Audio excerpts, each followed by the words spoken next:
infinita. Mas agora eu te peço, Pai, as minhas culpas todas a apagar. Me ressuscita, misericórdia infinita. Retomamos depois do nosso intervalo, do nosso faturamento. Voltamos aí, então, com a nossa partida. Depois dos reclames do Plim Plim. Plim, plim. Chacrinha. Terezinha.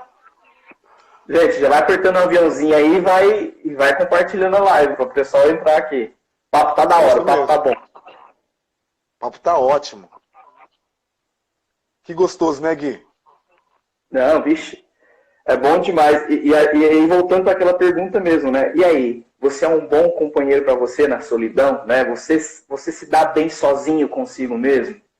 Porque as pessoas têm medo de se questionar e de se conhecer quando estão sozinhos. E, na maioria das vezes, são má companhias para si mesmo quando estão sozinhos. Eu digo isso porque eu fui muitas vezes, sabe, Edson?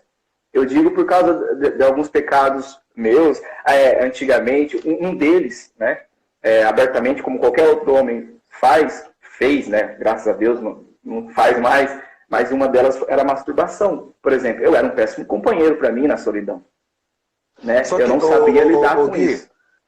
Gui, só que não está relacionado só na questão de fazer ou não fazer.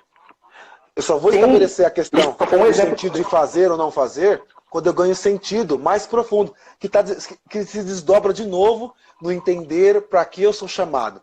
Quando eu entendo que eu sou chamado para Deus, quando eu entendo que eu sou chamado para um encontro de fé, quando eu entendo uma vocação específica, que é o amor, a minha vocação específica é o amor, como Santa Teresinha diz para nós, minha vocação é o amor. E quem é vocacionado para o amor não vai se lançar. Acontece distúrbios, situações, porque nós somos totalmente seres sexuados, né? Não somos seres assexuados, somos seres sexuais, nós todos, através da visão, através de todos os sentidos nossos, né? A castidade não é só a ausência de sexo. É o olhar malicioso, é aquilo que nós cultivamos no nosso coração. Castidade é muito mais profundo do que a gente imagina. O tema não é castidade, mas os padres só fez uma alusão. Por quê? Quando você fala de a questão de aprender a conviver consigo mesmo, de fato responder aquela pergunta que a minha amiga... Conhece a minha amiga Celina Borges? A minha amiga Celina Borges... Gente boa, conheci. Não, eu conversei com ela esses dias. Então, a minha amiga Celina Borges vai dizer o seguinte numa música dela. Quem é você que quando está no seu quarto, que ninguém vê? Quem é você? Ou você fica ainda colocando a culpa dos outros? O erro dos outros não te justifica. Para de ficar buscando justificativa para assumir a sua vida, a sua história. Para de ficar colocando muleta. Sabe? Para com isso. Viva o secreto com Deus e acolha a vontade de Deus para a sua vida. Porque enquanto nós não assumimos a nossa vontade na nossa vida, nossa história, não há vocação que se sustenta se for acolhida somente por uma vontade humana. Não, vocação não se sustenta por si só. Precisa entender que precisa de Deus. Isso aí. Com certeza. É isso aí, tamo aí. E qualquer vocação não para somente em você. É por isso que você tem que saber ser um bom companheiro consigo mesmo, porque depois você vai ter que ser um bom companheiro para o outro, né? E aí você vai ter que se doar para o outro. Esse é o sentido da vocação. Eu sou casado hoje para ser o melhor esposo do mundo para a Camila, entendeu? Eu tenho que ser um esposo maravilhoso para ela, eu tenho que ser um pai maravilhoso para o Bento, né? Eu tenho que se doar por ela. Porque lembra que a gente estava conversando sobre o sentido do casamento, que a gente pode encontrar o sentido do casamento em Cristo, cabeça da igreja, e a igreja como corpo, né? Que a gente estava trocando ideia. Isso foi uma conversa particular entre nós dois. Isso, que a gente estava conversando, que hoje, às vezes, as mulheres chega até arrepiar só de ouvir a palavra a esposa ser submissa, né? Primeiro que elas não entendem nem a palavra. Acha que a palavra submissa é ser escrava, né? E submissa vem dizer estar sob a missão, né, do outro. E depois você pode até explicar um pouco melhor a palavra. E aí, a gente estava comentando que quando a mulher entender essa palavra, mas também quando o homem assumir realmente o papel dele dentro do casamento, a mulher vai aceitar ser submissa. E qual que é o papel do homem no casamento? Ser cabeça. E ser cabeça como? Como Cristo foi. Porque na palavra diz, ame a tua mulher como Cristo amou a igreja. E como Cristo amou a igreja? Morrendo na cruz, derramando sangue, se sacrificando, se doando pela igreja. O dia que o esposo, que o homem, se sacrificar pela esposa, se doar pela esposa, sangrar pela esposa, ela vai poder falar assim, você é a cabeça dessa casa. Aí ela vai falar, você é a cabeça dessa casa. E hoje está mudando um pouco a situação, sabe? Parece que o homem está deixando mais o papel dele e a mulher quem está assumindo o papel do homem hoje na sociedade dentro da igreja. Inversão. Guilherme, você quer dizer então que o homem é mais que a mulher? Não, não. Assim como o Pai, o Filho e o Espírito Santo são iguais em grau de importância, mas eles têm papéis diferentes. Então, o esposo e a esposa são na igualdade de importância, mas eles têm papéis diferentes dentro de um casamento e dentro da sociedade. E os papéis hoje em dia estão se invertendo, e esse é o problema, né, que está acontecendo. Essa é a dificuldade. E entender isso, para entender isso, precisa de renúncia. O padre já falou isso e vai falar de novo. Renúncia. É a experiência da kenosis, esvaziamento de si mesmo. Olhe para a figura de Moisés. Moisés já estava destinado por Deus para poder conduzir o povo do deserto. Já estava tratado um projeto. Ele tentou se desviar do projeto. Mas, se ele continuasse desviando do projeto, Deus não ia arrumar outro jeito para fazer aquilo. Deus ia arrumar outro jeito. Deus tem outras formas para fazer, mas Ele conta com a gente. Ele conta com a gente, porque por que Ele conta com a gente? O meu sacerdócio, o testemunho do meu sacerdócio, o testemunho que eu dou para os meus irmãos no sacerdócio e para os meus fiéis cristãos, né, para os meus fiéis, para os meus filhos e filhas, o testemunho que eu dou para ele é para edificar. É isso que o esposo faz com a esposa e a esposa faz com o esposo. Edifica, ou seja, aquilo que São Paulo fala, vai ser suporte um para o outro. Eu gosto muito de falar na dimensão colaborativa. Eu preciso aprender a ser um colaborador para com o outro. Mais do que isso, ser um facilitador. O esposo precisa facilitar a vida do esposo. Está cortando um pouco o sinal da internet. O seu está rodando aqui. O seu está rodando.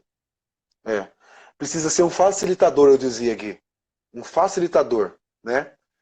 O esposo tem um facilitador. Tá. O seu que está cortando.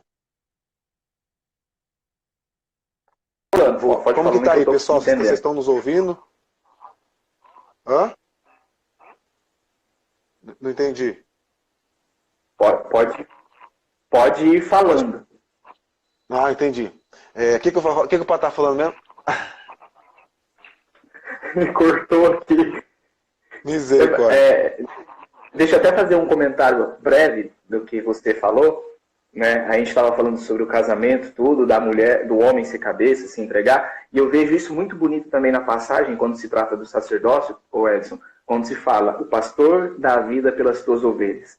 E é justamente a esposa vai levar o marido como esposo, como cabeça, quando ele se entregar, e assim como as tuas ovelhas, o padre, vai olhar para você e vai lutar por você e vai te ouvir e vai te respeitar e vai te acompanhar o dia que elas verem essa entrega tua, né? Aquele que dá a vida pelas tuas ovelhas. Então, cara, como as duas vocações são lindas, maravilhosas e têm o mesmo conceito, que é o quê? É dar a vida pelo outro.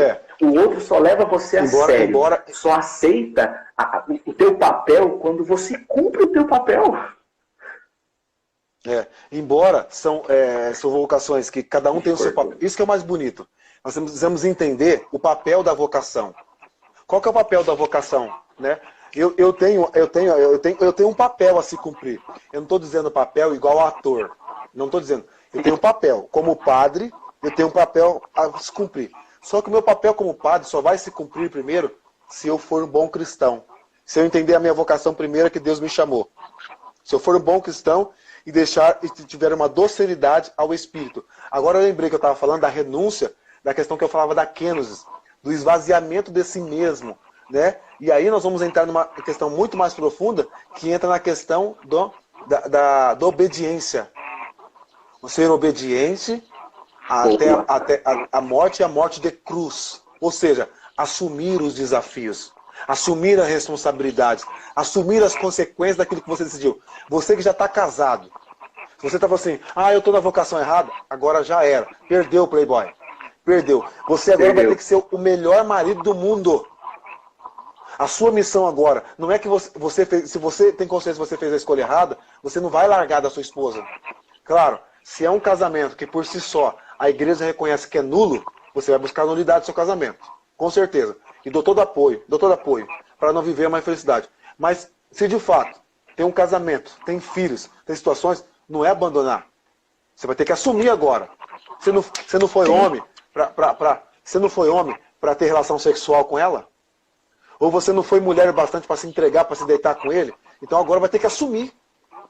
Vai ter que assumir o compromisso. Eu não estou dizendo aqui que porque fez o relacionamento e vai ter que casar. Não é isso. Estou falando para os que já estão casados, que já vivem isso, o matrimônio, já são casados, mas agora entenderam, eu acho que a minha vocação não era essa. Perdeu o Playboy.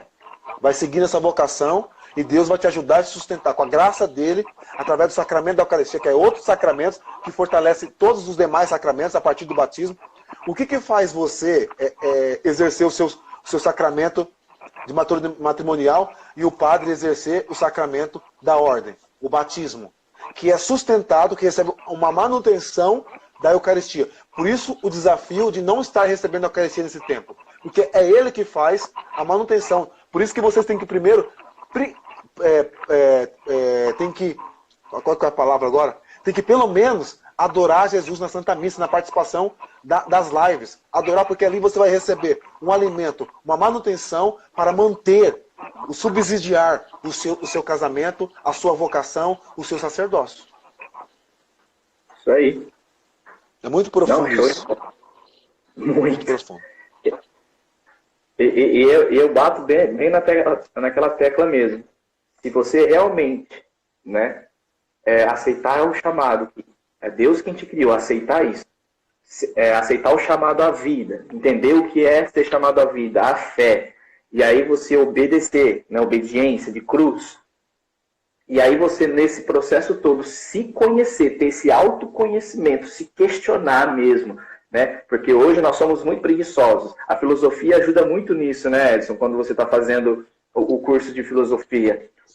O questionar as coisas, né? Não só a mim, mas o questionar a tudo, né? Isso é legal. O questionar com muito discernimento, de uma forma saudável, não aquele questionamento abusivo, aquele questionamento só para causar intriga, não, mas aquele questionamento que realmente traz resultado para a história e para a nossa vida. Então, quando você se questiona, quando você se conhece, cara, é fundamental para você poder se entregar para o outro depois.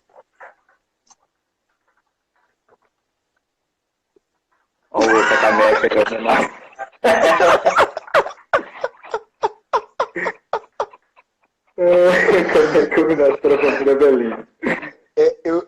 Eu fiz isso propositalmente. Por que eu fiz isso? Sim. Para demonstrar a alegria do meu ministério. Você não deixou as suas coisas passadas. Eu ressignifiquei. Eu tenho muito sonho de um dia ir lá no estádio do Corinthians. Tenho muito. Por que eu não fui ainda? Porque não me convém. Ainda não me convém. O dia que Deus me der a oportunidade, aí sim. Que for da vontade dele, aí sim. Né? E aí a gente faz essa brincadeira com o pessoal que é palmeirense, que a gente sabe que tem uma galera palmeirense aqui, porque é uma forma que a gente de descontrair. Se descontrair. Eu preciso demonstrar a minha alegria. A alegria de te ter com você. És meu amigo. Eu não sei cantar essa música. Está tão perto. Ela diz assim: descobri a alegria de te ter, de conhecer os planos com você. És meu amigo. estás tão perto. Não, o estádio do Corinthians... Peraí, vou fazer uma ponte aqui. O estádio do Corinthians não é da Caixa. É de todos os brasileiros, porque quem pagou foi o BNDES. É nós que nosso imposto, né? É do Brasil. O estádio do Corinthians também. É patrimônio nacional. É patrimônio nacional. Viu? Mas essa parte que você fez é muito fundamental, né, da caneca, porque é isso que todo mundo precisa entender. O Edson, ele é padre justamente porque ele se conhece, porque ele se conheceu, né? E ele ressignificou tudo isso. Ele não se descobriu corintiano agora. Ele não se descobriu pagodeiro agora. O Edson sempre foi, entendeu? E eu, Guilherme, como casado, não descobri novos gostos, sim, mas o Guilherme continua sendo o Guilherme que era solteiro. Ele só ressignificou tudo, né, o que eu tinha. Então, foi porque o Edson se conheceu, né, que ele é padre hoje. Então, ele não mudou. O Edson não mudou. Ele ressignificou as coisas na vida dele. Sabe o que é o mais bonito de ser corintiano? Porque eu sou corintiano também. Então, porque eu sei que eu tenho que dar testemunho para todos os outros clubes, porque são tudo anti. Deus é fiel, Deus é fiel, não me abandonará. E nós é humilde, viu? Nós é humilde, porque enquanto todo mundo torce contra, quando a gente torce a favor... Palmeiras não tem mundial. Palmeiras não tem mundial. Palmeiras não tem copinha, não tem mundial.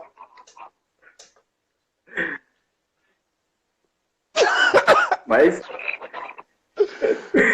Tudo isso nós estamos falando, porque agora vamos partir aqui. Por que nós estamos falando com tudo isso? Porque não dá para lidar com isso, nós não lidamos com a nossa história. O culpado dizia agora há pouco, quem é você? Quem é você? Responde para si agora. Responde para você mesmo. Quem é você?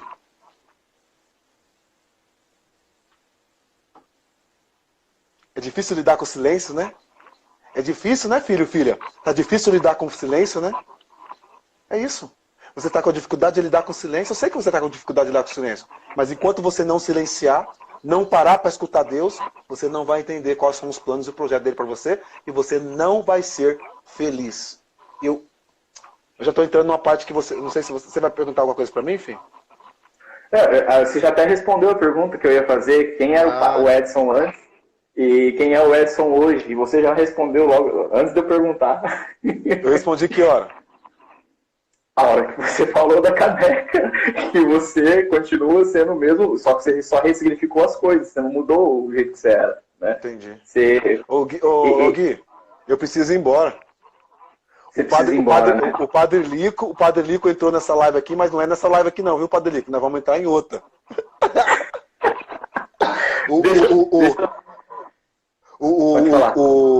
O Lucas também está aqui, já passou por aqui, mas não é essa live não, Lucas, é a outra, é 11 horas, tem 5 minutos ainda. E para finalizar, Edson, eu só quero um minutinho para realmente partilhar uma coisa muito importante. Você perguntou aí agora, né? Quem é você? Um dia, uma mesma pessoa me fez essa pergunta. E eu não consegui responder no dia. E sabe por que eu não consegui responder no dia? Porque eu tinha medo do que o outro ia pensar quando eu falasse quem eu realmente era. Né? E a gente passa por esse processo, cara. Quando você começa a se conhecer, você ainda assim tem medo do que os outros vão pensar. Por isso que às vezes você tem medo de se questionar, de se conhecer. E aí teve um dia que eu fiz assim, quer saber? Liguei o botãozinho do pi, falei assim, esse é o Guilherme. Pá, não respondi pra pessoa. Tanto que a pessoa tá aqui na live, né? Mas autoconhecimento. Esse autoconhecimento. Então, no futuro, depois de muito tempo que isso passou, eu virei para mim e falei assim, Guilherme, que se lasque. Esse é você. Guilherme é assim, assim, assado. Se gostar de mim, amém. Se não gostar de mim, amém também, mas eu preciso me conhecer, entende? Então, você se conheça mesmo, sabe? E não importa se as pessoas vão gostar de quem você é, mas você precisa se redescobrir, né? Porque é só a partir daí que você vai saber qual é o teu chamado, para onde você vai e o que você faz. Não tem como você saber para onde você vai sem você saber aonde você está. Ô Gui, foi fantástico. Eu só tenho a louvar, agradecer a Deus pelo dom da sua vida, pelo seu testemunho. Quem não segue o Gui ainda, segue ele lá. Tem muitos conteúdos bacana. Ele tem o canal dele no YouTube também, o padre já segue, né? Vai lá, vai fazer experiência. Gri, E segue obrigado, de coração. Obrigado pelo chamado. Obrigado você por ter aceitado o convite. E, gente, de verdade, segue o Padre Edson também, porque ele tem entregue um conteúdo sensacional. E, gente, no link da minha bio vai estar o link das outras lives que eu fiz, porque para vocês entenderem um pouco dessa história, do que a gente está conversando aqui, vocês, se quiserem, podem acompanhar as outras que eu já fiz, né? Sobre solteiro, namoro, casamento, afetividade, sexualidade, tá bom? E, padre, de verdade, muito obrigado e que você possa encerrar essa live nos dando a sua bênção, né? Sim. Obrigado, Deus abençoe cada um de vocês. Se você quiser acompanhar o padre mais uma live, eu vou estar com o padre Lico e o Lucas Ferreira, cantor, para uma experiência profunda, profética, que Deus vai agir no terço da ressurreição. O Senhor esteja convosco. Ele está no meio de nós. Abençoe-vos Deus Todo-Poderoso, Pai, Filho e Espírito Santo. Amém. Fiquem em casa em paz, que o Senhor e Nossa Senhora sempre vos acompanhem. Graças a Deus. Obrigado, Falou! viu?